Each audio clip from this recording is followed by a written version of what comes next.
KBLA Talk 1580 is dedicated to empowering our communities by providing progressive talk radio for our audience. We strive to be an intersectional voice for the voiceless. As a Black-owned and operated station, we are committed to highlighting diverse perspectives and creating safe spaces for meaningful dialogue. We believe that social and cultural conversations, and we don't shy away from the hard conversations about current events. We endeavor to be a beacon of hope and understanding, while boldly challenging listeners to think more deeply about difficult topics that impact us all. With this in mind, our mission statement at KBLA Talk 1580 is simple: to create an inclusive platform that promotes civil discourse through honest dialogue and encourages personal growth among our listeners, so they can become the active agents of change. Our vision is to establish ourselves as the premier radio network with relevant programming across the beloved community, connecting people through shared experiences and collective power for lasting impact beyond these challenging times.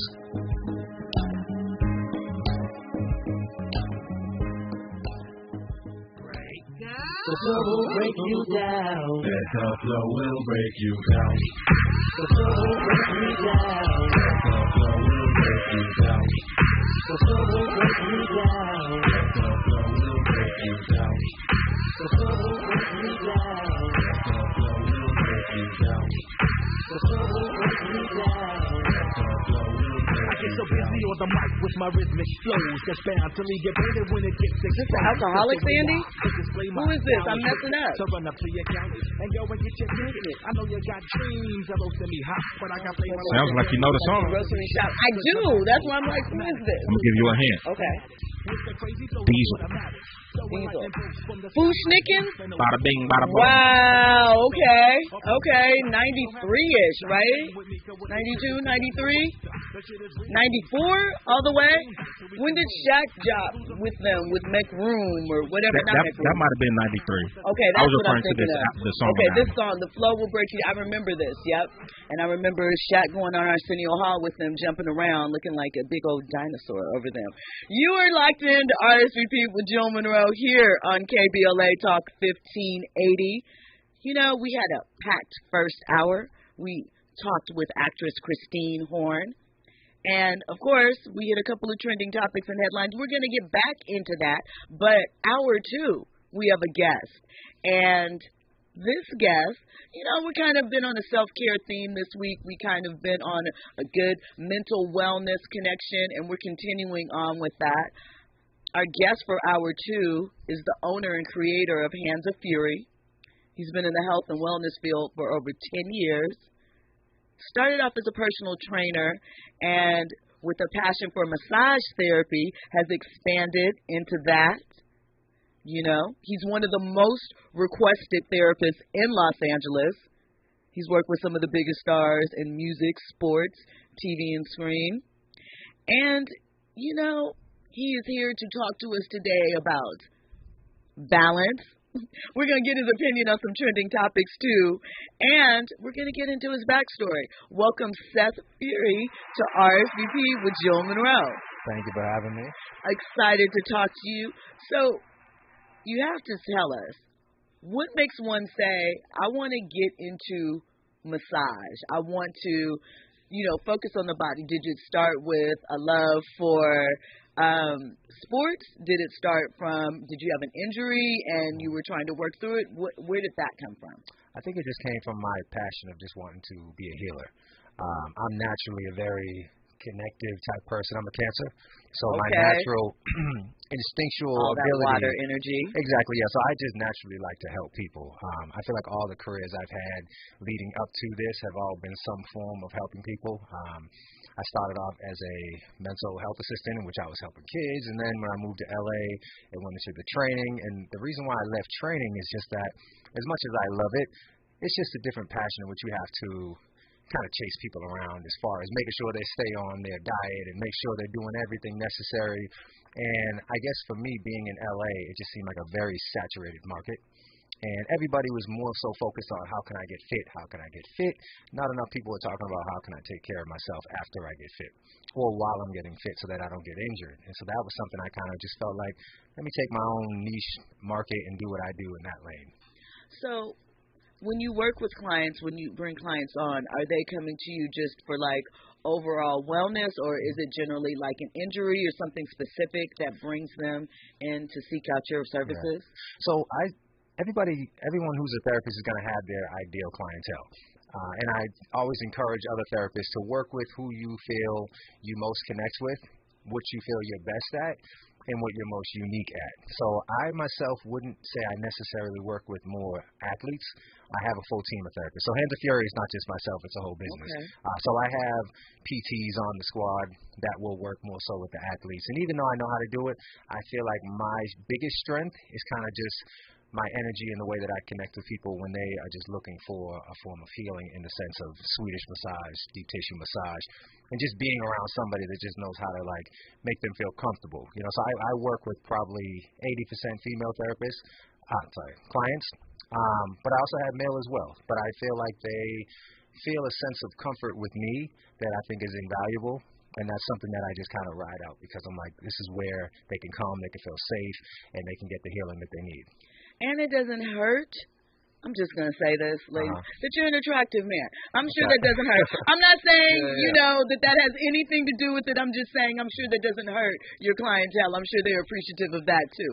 Strictly in a professional sense. Absolutely, of course. I'm not saying anything outside of that. I'm just saying it doesn't hurt. Thank so you. I saw on your Instagram some of the sessions that you provide, and it seems like it's a full experience. Absolutely. It's not just, the massage therapy. It's the ambiance that you said. It's how you put that together. So is that something that you tailor that to each client, or how do you figure out what type of experience? Oh, yeah, absolutely. So it's all about the vibes. Everything from the moment you walk in, you have to set the tone for the type of experience they're going to get. From the music, I have personalized playlists for all the different guests, so I'll let them choose whether they want R&B, if they want the spa, if they want old school R&B or Sade, whatever the case may be. That's how I set that part off. And then the lights, you just got to keep it dim, keep it relaxing. And then I really just try to cater the experience to what it is they're comfortable with and what they like. So not everybody's going to get the same exact session because everybody has different needs and comfort levels. So it's a very customized experience, and everybody's going to walk out getting exactly what they felt they needed from us. Okay, so you mentioned being in LA and how, obviously the personal trainer market is saturated because it's LA. You have to be fit, even if you aren't in the industry. Exactly. It's still a lifestyle choice, good weather, whatever. Exactly. So, what is it like when you are in a business, even though therapy is rehab or recovery to an extent, but it still can involve, for example, we're in LA. So what are the massages that happen after BBL surgery or things like that? There are things that that are medically necessary in order to keep that situation together, going through that. Do you find that you are seeing different types of clients than you would someplace else based on the fact that there is an industry here that is very much based off aesthetics and rehab, wellness, all plays a role in that too? Yeah. So LA and probably Miami and most cities where lipo or surgeries are very high, you're definitely going to get a lot of lymphatic massages.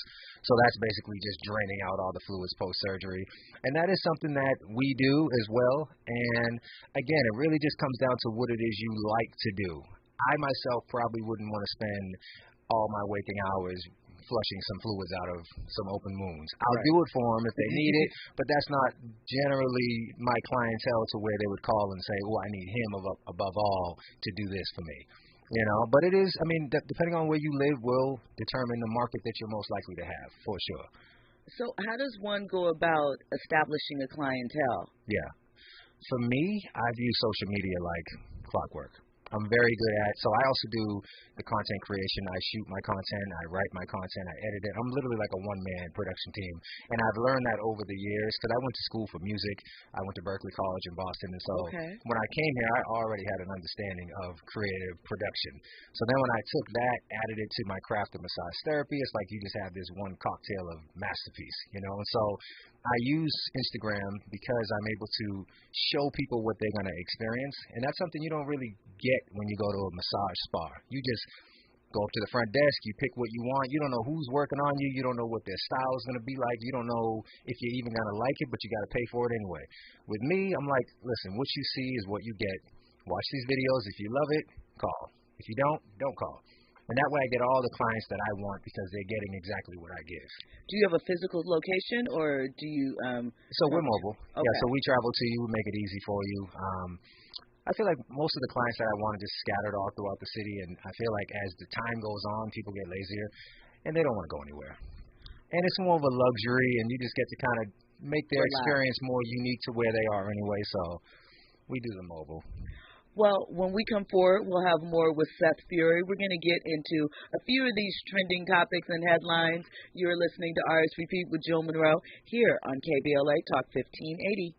RSVP with Jill Munroe is your go-to show for staying in the know. More engaging conversation when we come forward on KBLA Talk 1580. For all of us, this generation and the next, there is simply no place in our lives for litter.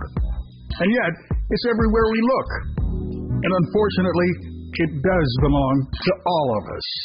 So, let's come together and create a litter-free, clean California, once and for all. Remember to properly dispose of your trash and recycling. Secure truckloads with tarps to keep debris from flying out. Clean out your car when you're at a gas station. Take pride in your community by organizing a cleanup event. Or join a cleanup event near you. Zero litter is the goal. Join us at cleanca.com. That's cleanca.com. Let's do it. Together. Brought to you by Caltrans. cleanca.com.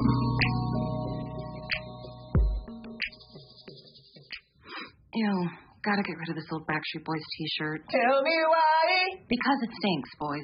Tell me why. I've washed it so many times, but the odor won't come out. Tell me why. No, you tell me why I can't get rid of this odor. Have you tried new Downy Rinse and Refresh? It doesn't just cover up odors. It helps remove them. Wow, it worked, guys. Yeah. Downy Rinse and Refresh removes more odor in one wash than the leading value detergent in 3 washes. Find it wherever you buy laundry products. I'm getting vaccinated with Prevnar 20. So am I, because I'm at risk for pneumococcal pneumonia. If you're 19 or older with chronic conditions like asthma, ask your doctor or pharmacist about Prevnar 20, pneumococcal 20-valent conjugate vaccine. It can help protect you against pneumococcal pneumonia in just 1 dose. Even if you've already been vaccinated with other pneumonia vaccines, Prevnar 20 may help provide added protection. Prevnar 20 is approved for adults to help prevent infections from 20 strains of the bacteria that cause pneumococcal pneumonia. Continued approval may depend on a supportive study. Don't get Prevnar 20 if you've had a severe allergic reaction to the vaccine or its ingredients. Adults with weakened immune systems may have a lower response to the vaccine. Side effects include pain and swelling at the injection site, fatigue, headache, muscle, and joint pain. For full prescribing information, please call 1-855-213-2138 or visit Prevnar20.com. Hey there, Los Angeles. This is James Lucky Jr., publisher and editor of Los Angeles News Observer. Are you hungry for news that matters to you in the African American communities of Los Angeles? Well, buckle up, because we got the scoop you've been craving. Stay in the know and never miss a beat with our free weekly publications conveniently available near you. Or hop on the digital wave and become an exclusive subscriber at OGNSC.com. Don't forget to join the party on Instagram and Twitter at OGNSCINC for behind-the-scenes access and sizzling updates. No more FOMO. Let's stay informed, connected, and empowered together. Hey, keeping you informed, entertained, and always ahead of the curve. This is RSVP with Jill Munroe on KBLA Talk 1580. You are locked in, VIPs, to RSVP with Jill Munroe here on KBLA Talk 1580. We are continuing with conversation with my guest, Seth Fury, massage therapist. So you mentioned, Seth, that you went to Berkeley College. You're from Boston, which, you know, on the low might cause me to give you a little bit of a thumbs down because I am a Los Angeles native, of course, a Los Angeles Lakers fan. Just throwing that out there in the mix. So, you know, we have mixed emotions when it comes to Boston. But what is it like? You went to Berkeley, and were you focused on producing? Were you focused on songwriting? What was your area that you were concentrated in while you were there? Mostly singing and songwriting. Okay. Yeah. So your goal was to be an R&B pop star, hit it yeah. hard. So I came straight out here after college. I pursued it for about 6-7 years. And then when I hit a certain point, I was like, okay, let me just create something else that I can have a little bit more control of the direction and where it's going. So I put the music on hold for a little while. Are you still passionate about it? I am, and I'm trying to find a way to get back into it because at this point, it's just so much that I do that it's kind of overwhelming at times. So you got to just find the time if it's something you love enough. So I will get back to it. Do you like live performance more or studio? Like, where's your jam with that? You know what? Because I did so much songwriting, I love the studio because I just get to go in my zone and just get in the creative phase. But there's always going to be something about live performances as well. But I would just say mostly studio work. So getting in there. Yeah. Would you consider like writing any songs for other artists or I would. Yeah, I like writing for females. I like writing for males. It's two different perspectives that I get to kind of just chime in on. Okay. And I've always been very versed at getting into the mind of both, which is why I've done a lot of like dating advice and things of that nature because people are always so amazed at the fact that I can see very well from both points of views. So it helps. Okay, so I'm definitely going to ask you, we're a dating expert on the Steve Harvey show. Mm-hmm. How does one discover, I mean, you mentioned that you can see both perspectives, but how does one discover that, I mean, I have enough experience, I've seen some things, I'm balanced, I can give dating advice. How do you develop that trait? Just because I've always been that person that my friends go to, guys or girls. And most people think that if they come to the guy, they're going to get predominantly guy advice, where I'm just like, forget her, do this, do that. But I'm always right down the middle, and I'm going to tell my friends straight, whether they want to hear it or not. I'm like, listen, from her point of view or your point of view, this is what I think is right. And I think they respect that about me, and that kind of covers all the bases of how I feel like both parties are thinking. So I'm sure, you have a lot of conversations. But it's all experience, I've never gone to school for it. This isn't something I'm clinically experienced in other than just being very mindful of the journey I've gone through and then taking my lessons and then helping other people out. So, again, I'm sure, so you have your experiences, you talk to your friends. I'm sure being the line of work that you're in, people get comfortable and have conversations and maybe seek out your advice or whatever. So, currently, right, what do you think the two biggest issues are that are plaguing people as far as dating goes? Nowadays, it's definitely the accessibility of people. And also the oversaturation of options that people think they have. We've been talking about that. We have been talking about that quite a bit. I say that all the time. People feel that there are more options available to them than in what is in reality. Like you may see all of those people, but 5 of those people that you think you got a shot with, 3 of them aren't serious, 1 does not care, and then, maybe so forth the other one. It's very hard to hold the attention of anybody because of the amount of options. So you might see 20 girls that you're swiping on the dating apps, but they also probably have 20 different conversations going on in their profile. And so when you try to make yourself known or, you just fall between the cracks. And I think that's kind of the hardest part of this. And it also plays a part in as soon as you get into a fight, you're already ready to go to the next person that's in line waiting for you to, the other person to mess up. And so you don't really take enough time to grow and fix any issues because you always think there's somebody right on the other side that doesn't have that issue. But then they have different issues. Right. And then you just right back running in place. So that's kind of the issue nowadays. Andy, I see you. Just hearing you speak, man, it had me thinking, like, what is it about social media that have folks thinking that these individuals are even options? Because you can reach them. Like, in other words, like if you think about before social media, if there was somebody that you saw on television or somebody you idolized, you never had a way to actually get a hold of them. You couldn't just slide in their DM. You couldn't. The degrees of separation was much larger. So now that you have access to these people and they're, actually responding, and you have people glorifying these photos that you put up, you start to feel like a bigger deal than you would if you were just in mid-country and nobody knew who you were. So your head gets a little bigger. Okay. So they can tap in.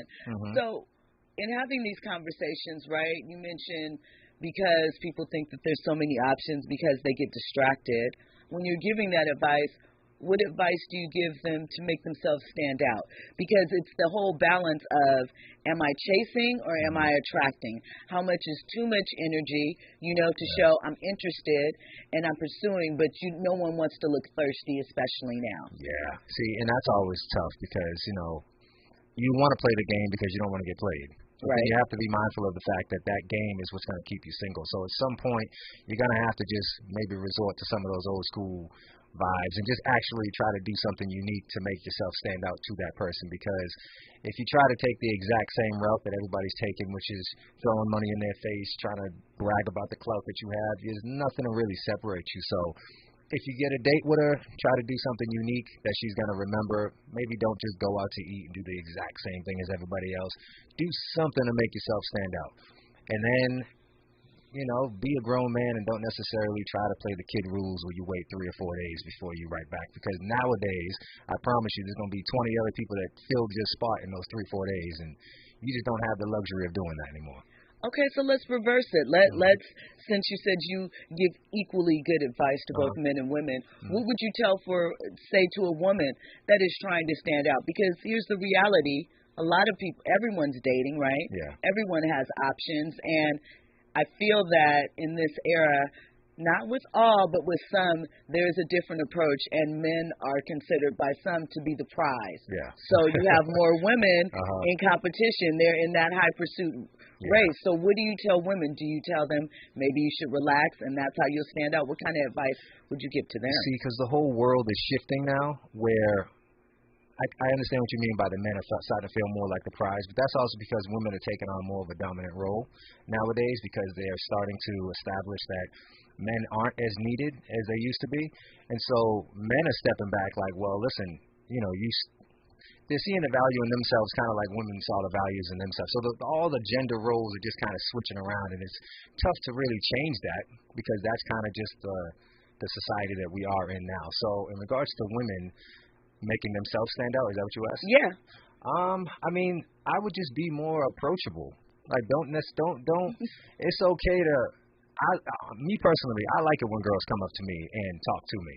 I don't necessarily see it in a sense where, like they're losing any cool points. So that it just sets the tone. Look, we're both interested in each other.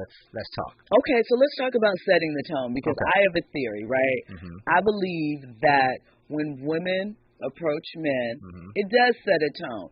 But the wrong tone, like not the wrong tone per se, but I think that it puts them in the position of the pursuer. And because Andy's looking crazy back there in the booth, it puts them in the position of the pursuer because they open the conversation. They're in a man's mind, I believe. I could be wrong, right? But now I'm not in the position where I'm the hunter because that's a man's natural sort of thing. Now I know that I can kind of relax, right? And I think that it sets up, or it can, again, not all consuming, not with everyone, just a loose theory. Yeah.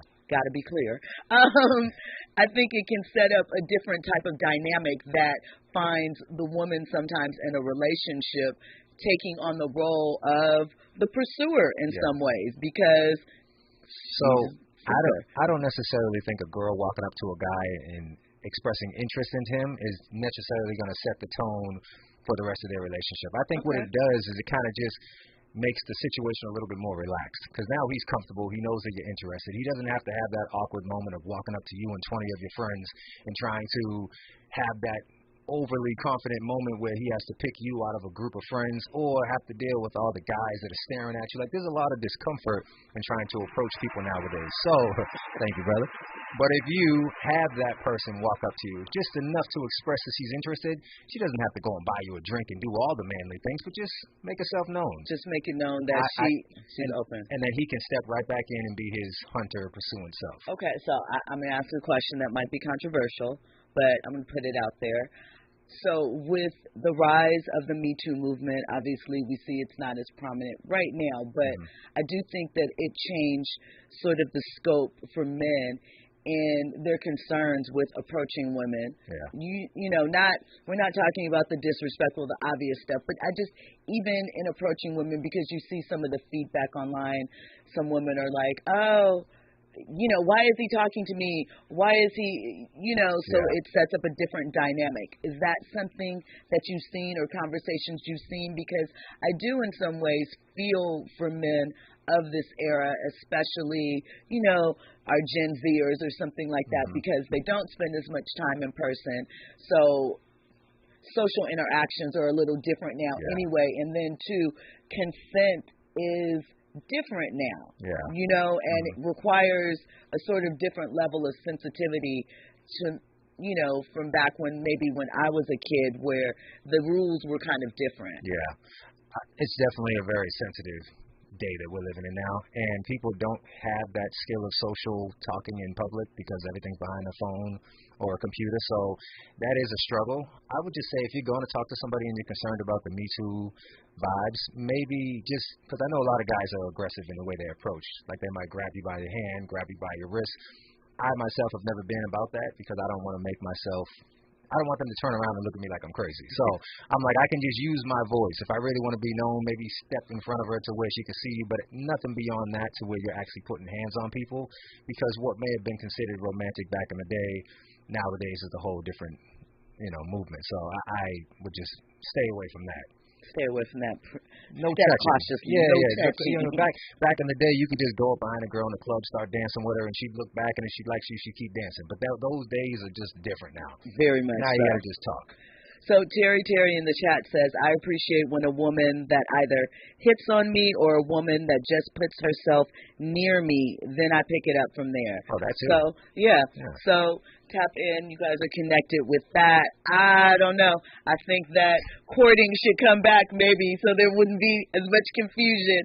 But, all sides work. When we come forward, we'll have more with Seth Fury. You are listening to RSVP with Jill Munroe here on KBLA Talk 1580. I can't see a thing like Mr. Magoo, this everything. Stuffing on the every second about dreadlock rocks on there. Man, what's up?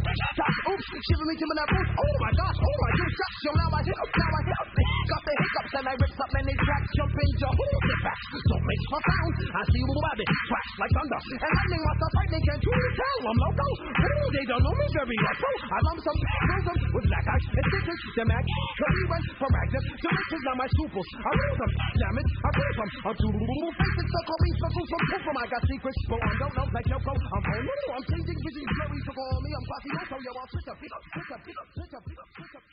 Trending topics and the hottest happenings.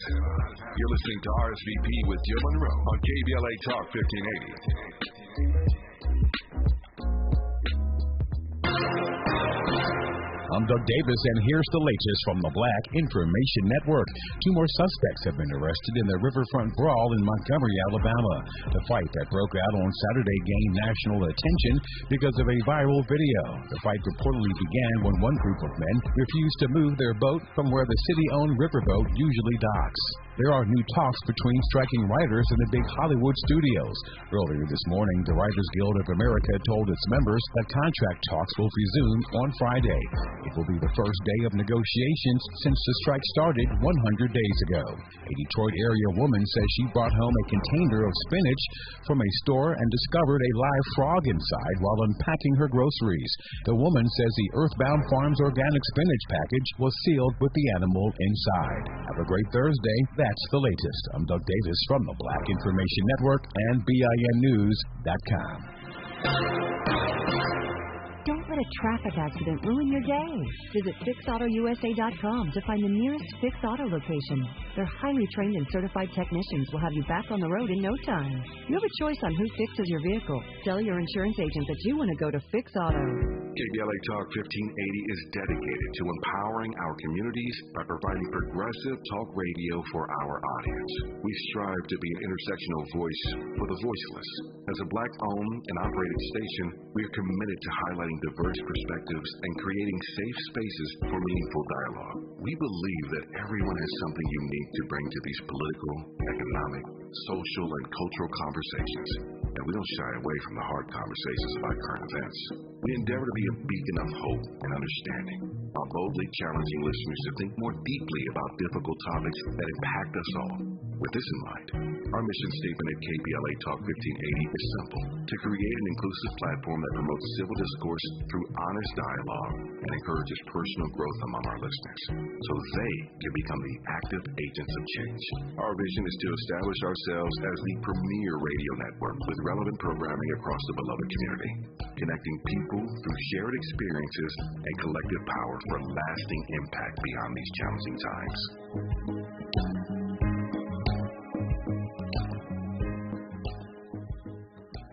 On a Mission Youth Travel presents the 2023 Morehouse Homecoming HBCU College Tour, October 25th through October 29th in Atlanta, Georgia. Open to high school students grades 9 through 12. For more information, please call 323-298-4779. Again, 323-298-4779. Students will tour Morehouse College, Spelman College, Clark Atlanta University, Alabama State, and Tuskegee University. Email info@onamissionyouthtravel.com. Again, info@onamissionyouthtravel.com. The HBCU tour price includes all meals, transportation, round-trip airfare with one checked bag, hotel accommodations, all museums, college tours, and admission to the Morehouse versus Kentucky State University homecoming football game.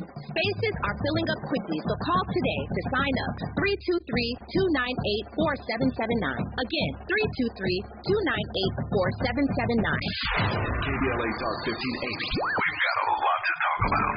KBLA Talk 1580 joins you in standing for voting rights. When We All Vote is a leading national nonpartisan initiative on a mission to change the culture around voting and to increase participation in each and every election by helping to close the race and age gap. Created by Michelle Obama, When We All Vote brings together individuals, institutions, brands, and organizations to register new voters across the country and advance civic education for the entire family and voters of every age to build and inform and engage electorate for today and generations to come. When We All Vote empowers their supporters and volunteers to take action through voting, advocating for their rights, and holding their elected officials accountable. Please visit whenweallvote.org to stand up for your rights, voting rights. This is 1580. Meet Joe A, Joe B, and Joe C. Three everyday Joes perfecting their banking with Chase. Joe A is locking his lost debit card with the Chase mobile app. Joe B is cruising toward his new ride with AutoSave. And Joe C's Chase banker is helping him budget to go back to school. Tools that help protect. Support for what's next. One bank that puts you in control. Visit chase.com/checking. Chase. Make more of what's yours. Chase mobile app is available for select mobile devices. Messaging and data rates may apply. JP Morgan Chase Bank, NA member FDIC. I'm Dominique DePrima. We can all fall into the trap of mindlessly spending sometimes. I know I do it. But one tip for staying on track is when you have an impromptu purchase that comes up, try making a habit of taking a quick look at your bank account balance before you buy it. It's not just about seeing how much you have in your checking account. Just looking at your account might put the urge to make that impulse purchase into perspective and help you make better choices that'll benefit you for the long term. Whatever your financial goals, U.S. Bank Access Commitment Initiatives can help support you in reaching them. Access your financial goals at usbank.com/access. Member FDIC, Equal Housing Lender.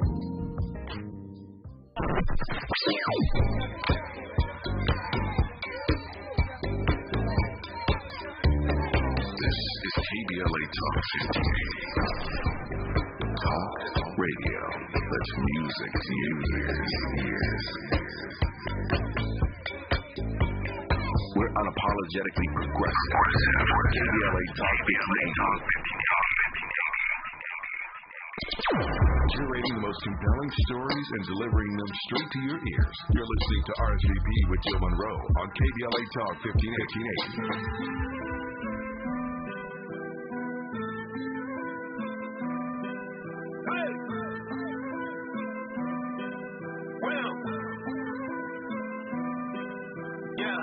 Feeling like Will, I feel like a prince, I'm feeling myself. I'm loaded with bills, cause I wasn't blessed with no fulfill. Don't know how I feel. Join our Lucas? Okay. See, I told you, Andy. My music knowledge. You feeling like me? Deep. I feel like a prince. You know? Okay. I guess so. He's from Boston, so honoring you, Seth. Shout out to you. Oh, yeah. You are checking out RSVP with Jill Munroe here on KBLA Talk 1580. In the building, my guest this evening, Seth Fury, a massage therapist from Boston, as we just saw. So Andy had to make sure to give some love to Boston. Jill, real quick. Yes. He's from Boston, right? He's from Boston. But who do he look like, though? Oh, my God. Tell me. Who he look like? You ain't going to see it. Tell me. Jill? I don't know. Who just extended the contract? Anthony Davis? Do you not see it? No. Now, if I had a one eyebrow or something, maybe. I mean, because they like it's the beard, because he's light skin. Okay, I see where you. I see where you're going with it. Have you heard? Tell me. I've never heard that one. Have you heard that before? I never. Who have you heard? Because you thought he was going someplace else. What were you thinking? Well, I mean, I've heard stuff growing up. Okay. Like Craig David, things like that. Okay, old school. Okay. Nowadays, I don't know. I haven't really got too many comparisons. Okay. Yeah. Surprisingly being but here. Definitely not that, yeah. Definitely not that. That's the first? Okay, well, welcome in. You know, it's the Lakers thing. It's the beard taking effect. Okay. That's all it is. So we were having a dating conversation, right? And so, of course, I have to get your input because we know for the creation of Twitter, for the whole time it's been in existence, the dating, it's X now. It will never really be X, though. It can say X all it wants to when tweets are still blue. And how do you X? We don't know, right? So, one of the top topics, let me slow down, of conversation are dating conversations, right? Mm-hmm. And the subject of how much a first date should cost. Are these real conversations, or do you think that it's just conversations that garner social media attention and people have? Yeah. Like, it's not something in real life that you come across people are really concerned about? I've never gone on a date in which how much the date was going to cost was discussed beforehand. I think it's just trending topics to get people talking. Do you feel like, have you ever talked to anyone, like any of the women? Because a lot of times we hear women's commentary that says, oh, you know, he didn't spend enough on me, or we went here, like he took me to Olive Garden, so I'll never see him again. Do you have those kind of conversations? I don't. Here's the thing. You said I don't. Yeah, I mean, I haven't gone to Olive Garden or anything like that in a while. I'm talking about when you're giving advice, like when people seek out your opinion in that conversation. No, I mean, I think you should do what works within your means. If you don't have the funds, then you should do something that doesn't require you to have to go somewhere and exhaust every resource that you have to try to impress somebody with something you can't keep up with anyway. And then you're only going to set yourself up when they come back to your house and realize you got roommates and you're just not even living up to this lifestyle anyway. So there's so many things that I feel like you could do that would be of interest, you know, that don't necessarily cost catch steak prices, you know? Absolutely. Do you feel like social media has caused a problem as far as dating and relationships, just from your opinion? Because obviously we talked about the obvious accessibility and options, but just the ideas of what makes a relationship, what makes a solid relationship. Do you think that even though, you know, most people think, I'm not taking my advice from social media, do you find that it's a conversation? I think that social media is making everybody compare their relationship to somebody else's relationship, and they're not seeing all the real that goes on. They're just seeing the highlights of it, which is making you want to question everything about your relationship, and then stop making it worse than what they're probably going through, the ones that you're idolizing. And so it's just very much a big talent show competition kind of thing. I mean, so in this era, finances are a big, big part, as we mentioned, because of social media, right? Mm-hmm. So as a business owner, when you, I guess I should ask this before I ask this question because we don't want to be inappropriate. Okay. Are you in a relationship? I'm not. Okay. Yeah. So when you date, right, because I'm sure, you know, we joke about at times the high value man concept, you know, Kevin Samuels or whatever. Mm-hmm. But it is a real thing, right? Yes, So as a business owner, as someone that employs others, does that make you move differently in your dating life or how you think about, the women that you may approach or approach you? Well, you're definitely going to have a certain level of confidence because you know that you are somebody that has attained a certain level of a lifestyle to where you don't have to be so worried about the dates that you go on and whether you're going to be able to afford it or not. However, it is going to make you look at the options of women that you choose from because I like to go after women that are also entrepreneurs or also doing well for themselves. Not because I need their money, but because I want to feel like they have enough something that inspires them and gets them going to where they're not just leeching off of what I've done. Or concerned about it too, because here's the thing: if you are as an entrepreneur, I'm sure you're very busy. Like we mentioned, you have employees. There's a lot to that requires a lot of your time. So if they have more free time, that might be more free time to create scenarios, right? So when two entrepreneurs date, what is that experience like? Because there are certain pressures. You said, I love it. I'm into it.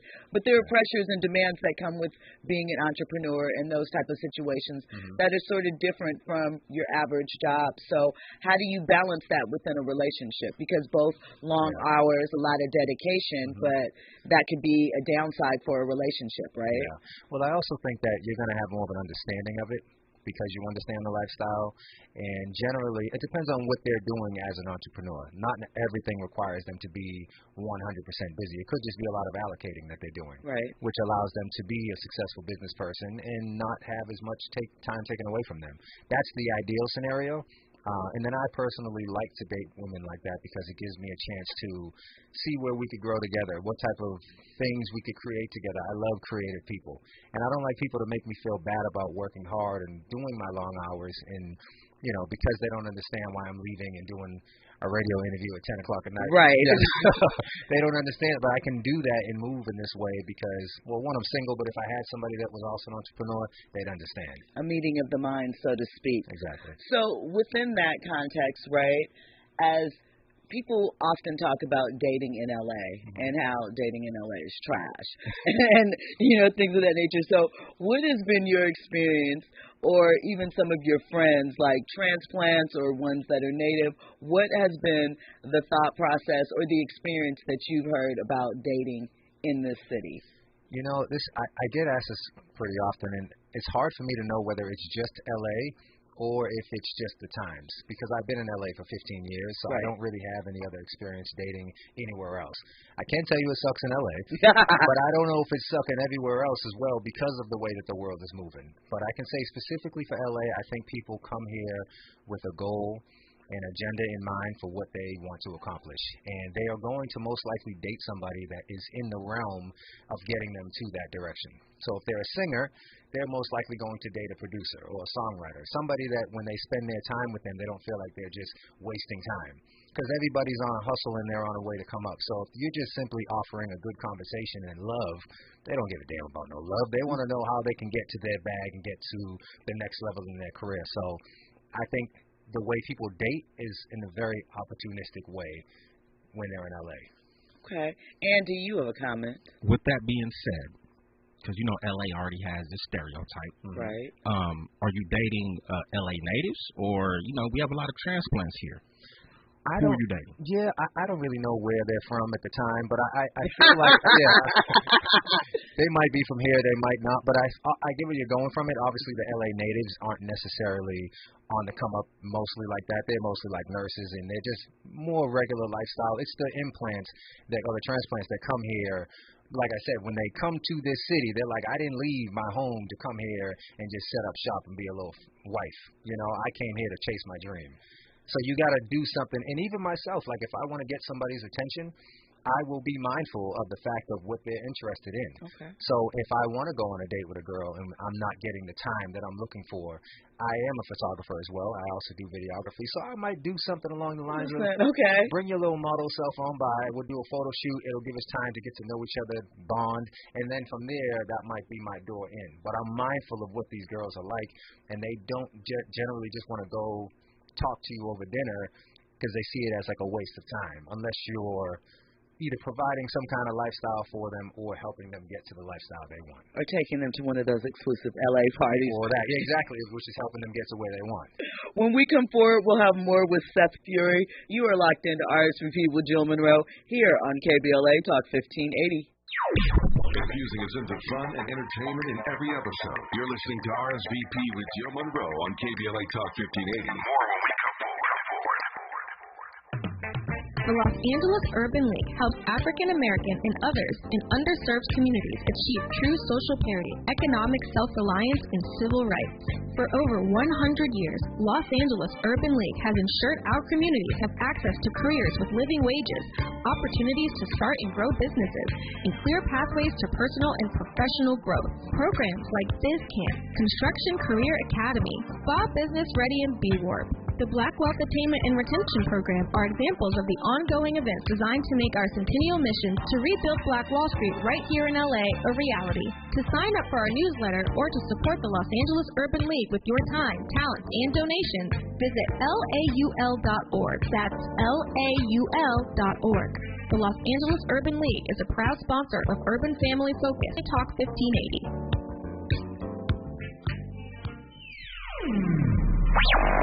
All I need is one mic. With a KBLA Talk 1580 editorial, I'm Tavis Smiley.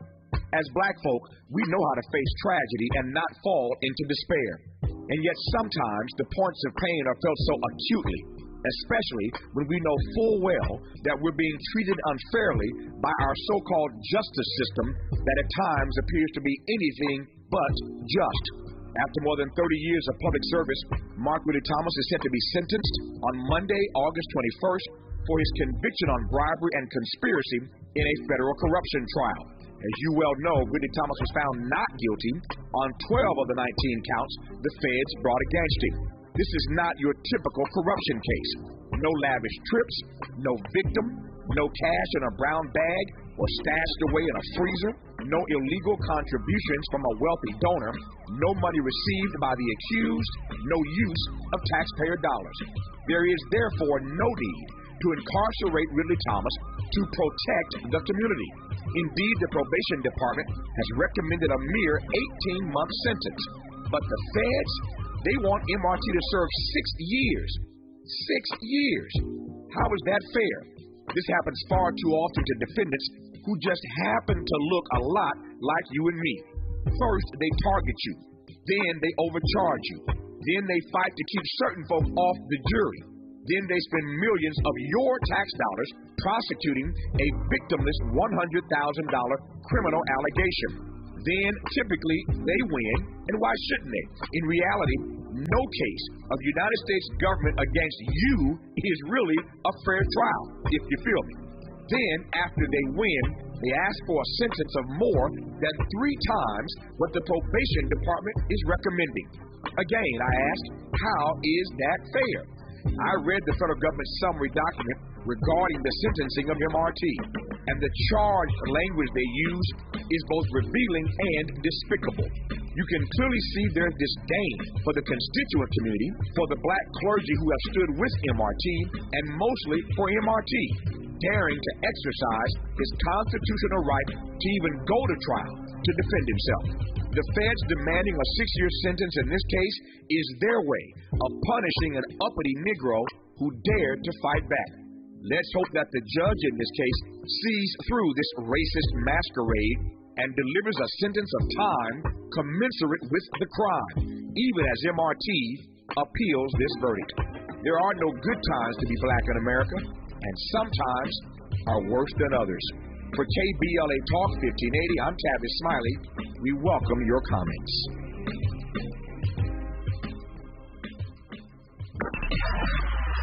Now back to more captivating conversation on RSVP with Jill Munroe.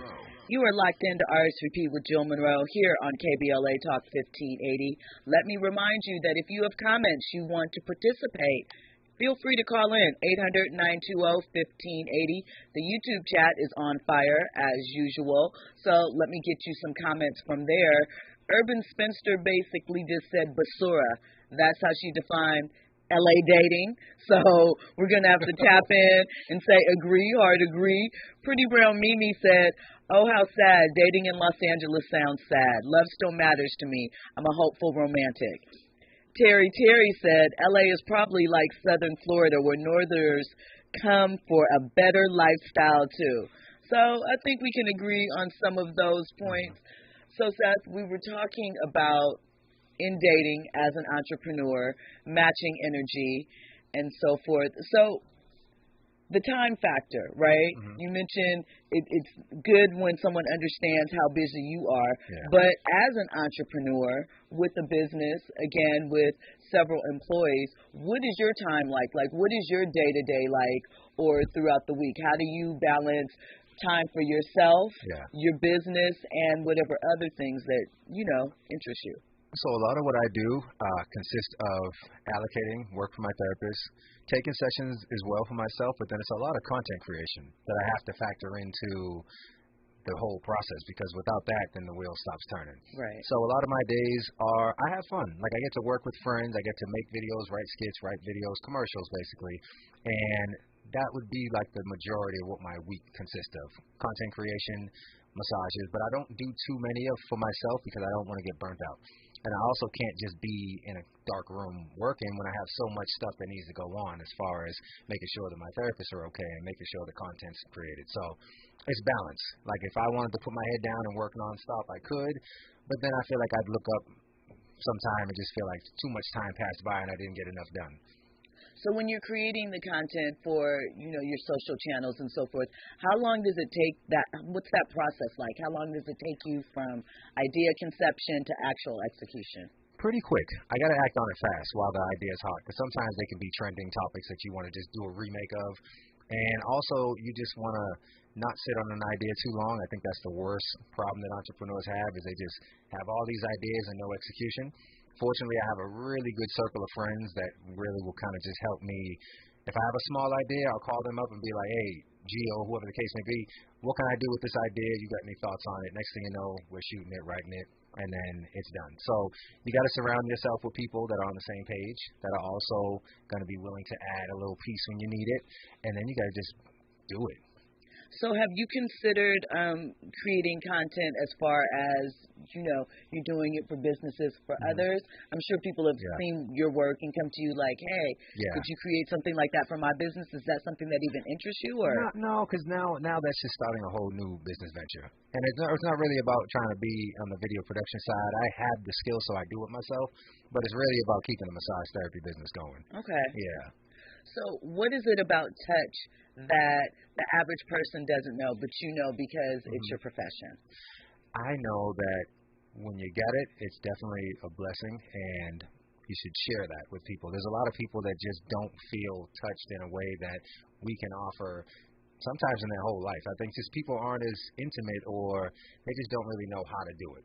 Of course, you can go to school, you can learn all the technical aspects of how to massage, but behind all of that, it's just going to it's just your natural, instinctual way of just making somebody feel loved.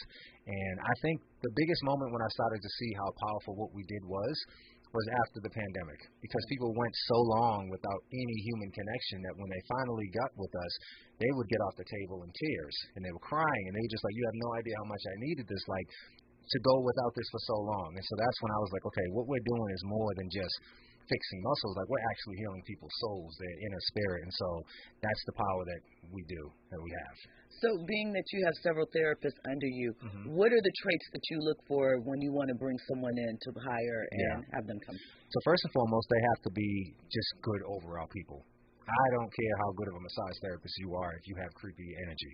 You got to just be warm, and you got to be, from what I can tell based on the interview, just a good, kind spirit. Because when you go off to these people's homes, they can't relax and enjoy your work if they don't feel comfortable with who's in their home. So that's first and foremost. Then I myself will get on the table and let them actually do the work on me, because if they're not good as far as I'm concerned, I wouldn't want to feel confident sending them out, because they are a direct representation of me. So I know what I can do. They have to be up there in the same par. That way we're all getting great reviews and keeping the word spreading. So what is your favorite type of massage to recommend? It really depends on what you need. I mean, if you're injured and you need something, you're going to need more of a sports therapy, physical therapy direction. If you just want to feel relaxation, you'd go with like a Swedish or deep tissue. So I think it all comes down to the person in that moment. I myself get different styles pretty frequently depending on what I want. I don't always want to be beat up.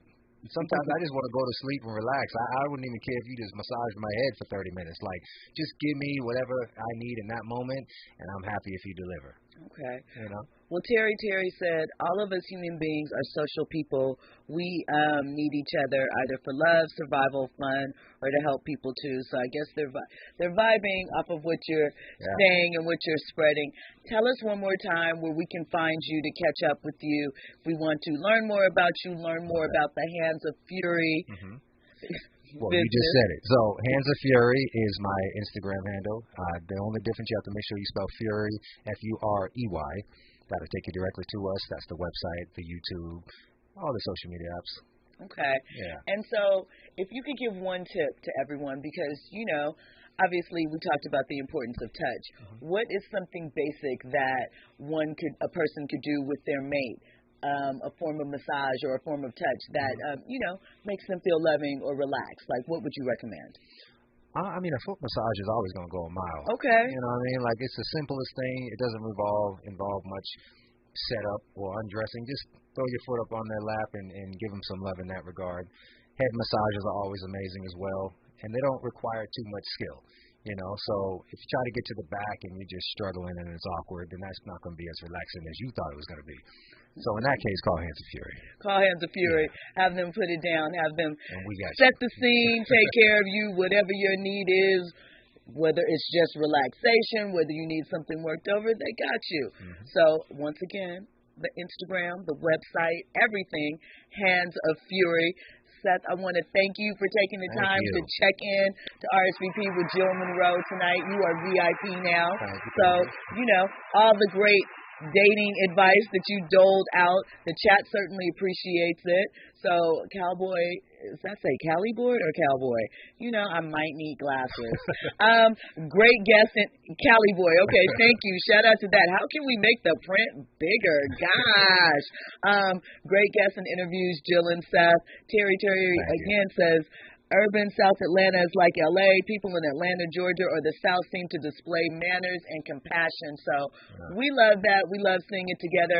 Hands of Fury, check Seth out. When we come forward, we will have news and sports. You were checking out RSVP with Jill Munroe here on KBLA Talk 1580. Crazy. Rest in peace to James Avery. Even when the streets call me corny, I still ain't never let the hate break me. I just wanted the respect first. I still ain't never letting fame change me. New me, but I'm old school. Big Willie on the Pro Tool. Still fresh and I'm so smooth. I still got on my old shoes. I get Jada 1,000 kisses, ain't nothing changed since go to.